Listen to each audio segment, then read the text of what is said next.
C'est l'été, c'est les vacances et je compte faire une petite pause dans les vidéos que je sors toutes les semaines, histoire de préparer un peu mieux la rentrée, et puis de me reposer parce que clairement j'en ai besoin. Mais avant de faire cette pause, j'avais envie de faire un peu un bilan des mois qui se sont passés sur cette chaîne YouTube. J'ai lancé Théo Yapping le 2 janvier 2025 et depuis cet instant-là, j'ai eu vachement de grands retours, des gens qui ont donné beaucoup d'amour en commentaire, beaucoup d'intérêt pour le travail que je faisais, et merci à vous tous qui êtes présents depuis le début ou depuis peu de temps. Tous ceux qui sont venus sur cette chaîne, ça me fait vraiment un grand plaisir de voir que ces sujets qui m'intéressent beaucoup, ça vous intéresse aussi. Faut savoir que moi à la base, j'en ai parlé dans d'autres vidéos, mais je suis influenceur à côté et j'avais créé un compte il y a 3 ans et demi, presque 4 ans, un compte sur les réseaux sociaux qui s'appelle French Guy Théo, qui s'appelait French Guy Théo, et qui était un compte en anglais où je parlais de Paris et des restaurants à Paris. Ce compte a super bien marché, j'ai eu une audience assez touristique qui venait découvrir Paris, beaucoup de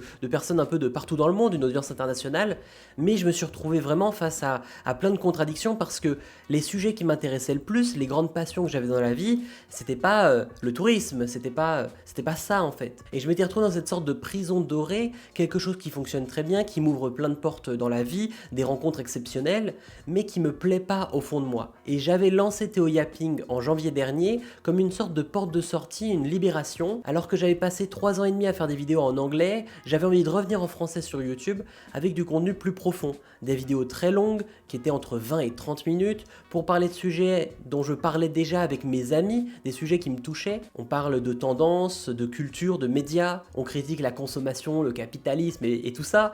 Et ça, c'est des choses que je faisais déjà avec mes amis, mais je le faisais pas vraiment dans mon métier. Alors que c'était aussi une plateforme pour partager ce que je pense. Et c'est pour ça que j'avais créé Théo Yapping. Théo Yapping, c'est né d'une volonté de s'enfuir un peu, d'essayer quelque chose de nouveau et d'aller vers quelque chose qui me correspondait le mieux. Et depuis janvier, beaucoup de choses ont évolué. Il y a quelques mois, j'ai passé mes comptes sur les réseaux sociaux, notamment Instagram et TikTok, en français, alors que j'étais en anglais depuis 3 ans et demi. Donc j'ai un peu rénové, changé mon audience, forcément, parce qu'il y a des anglophones qui comprenaient pas mes vidéos, qui ont arrêté de me suivre, puis de nouvelles personnes françaises qui sont arrivées, et j'ai accepté de faire un peu ce gros changement dans mes vidéos pour aller vers quelque chose qui me correspondait mieux, et finalement me connecter de plus en plus à cette chaîne YouTube que je venais de lancer. Aujourd'hui, mes comptes Insta et TikTok s'appellent maintenant Théo Yapping, j'ai tout renommé un peu sous la même enseigne, et je me sens vachement libéré là-dessus parce que je vois que je suis en train de faire un contenu qui me plaît, et que je peux enfin me libérer finalement dans ce que je crée, et faire ce que j'aime, quoi, parler de tout ce qui m'intéresse. Donc d'abord, je voulais remercier tous les gens qui me suivent depuis le début d'année, sur cette chaîne et sur mes réseaux sociaux, et des gens qui me font confiance dans les avis que je propose, dans les opinions que je donne, et merci à tous ceux qui commentent. On se rend pas compte à quel point les commentaires c'est hyper important, parce que sur YouTube notamment, quand on passe des heures et des heures sur une vidéo, le commentaire c'est ce qui va vraiment faire du bien, parce qu'on voit un humain derrière qui a vu la vidéo et pas juste un chiffre, pas juste un nombre de likes ou un nombre de vues.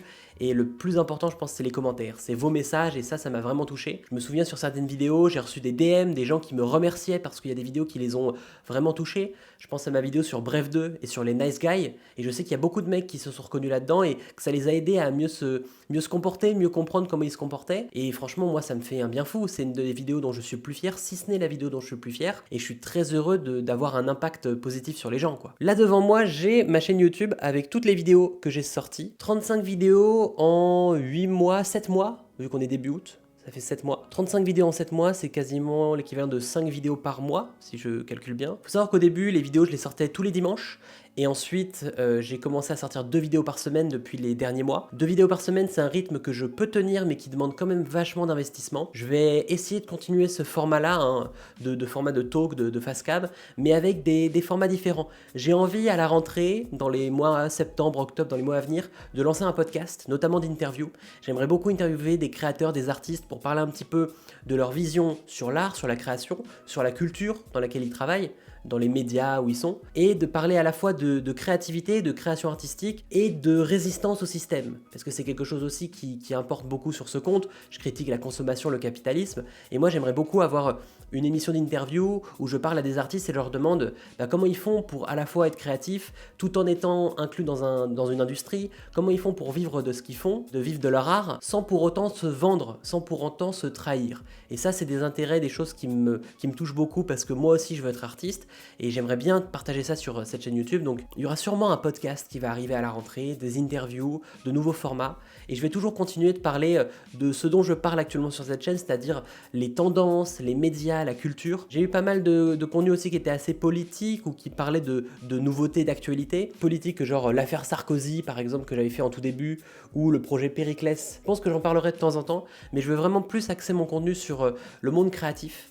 Donc parler art, culture, médias, ça m'intéresse vachement.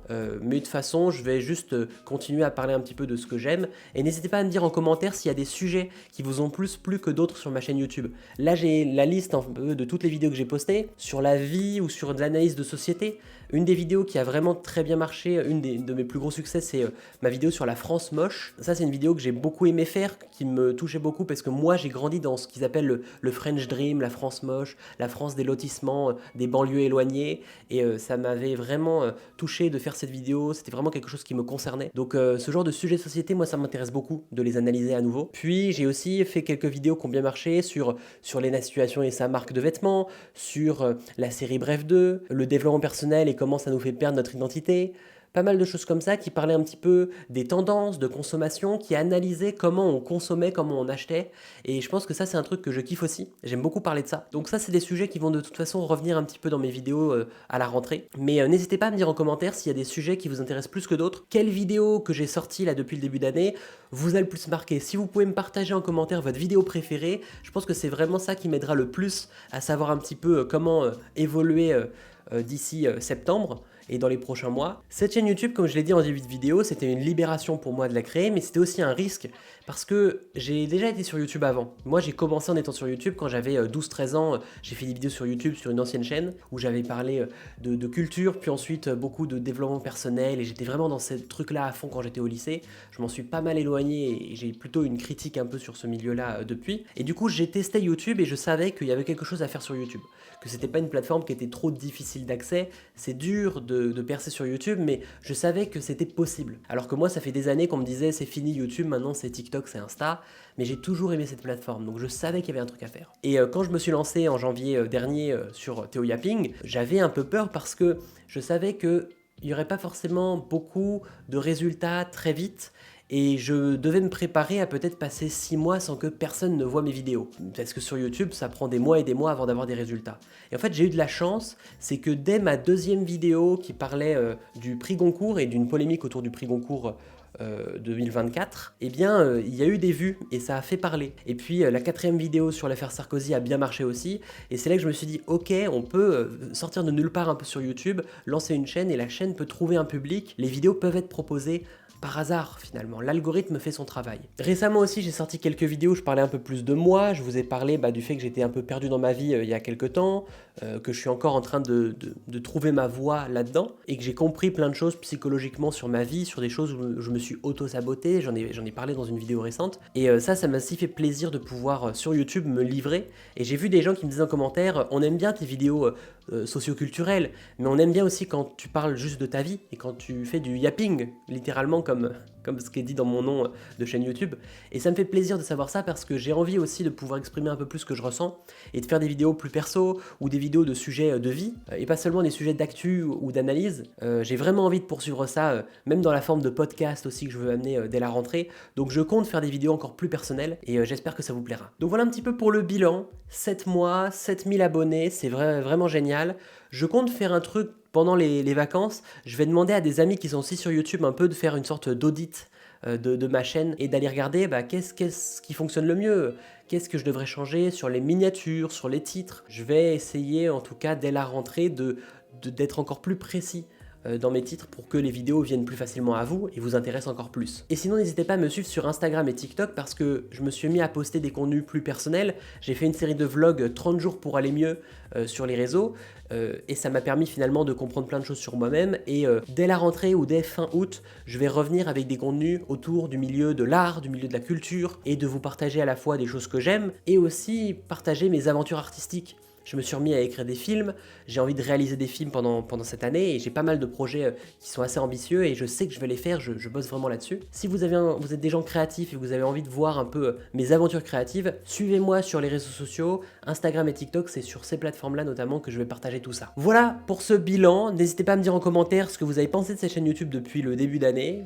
quel sujet vous voudriez voir à la rentrée, comment vous vous sentez par rapport à ça, si ça vous plaît, si ça vous a touché mes vidéos, comment vous voyez un peu les choses évoluer, où est-ce que vous voudriez que j'aille finalement avec mon contenu. Et on se retrouve dans les prochaines semaines, d'ici 2 ou 3 semaines, je vais prendre quelques semaines de pause. Je pense que je vais revenir sur cette chaîne YouTube dès fin août, j'imagine. Je sais pas encore quand, peut-être le 20 août ou quelque chose comme ça. Mais j'arriverai fin août et fin août, début septembre, en tout cas, l'énergie reprendra, les aventures reprendront. Merci de me suivre depuis le début de cette chaîne ou depuis peu de temps si vous m'avez découvert récemment. Ça me fait un plaisir fou de voir que les sujets qui me touchent vous touchent aussi. On se retrouve très vite pour de prochaines vidéos. Portez-vous bien et à bientôt.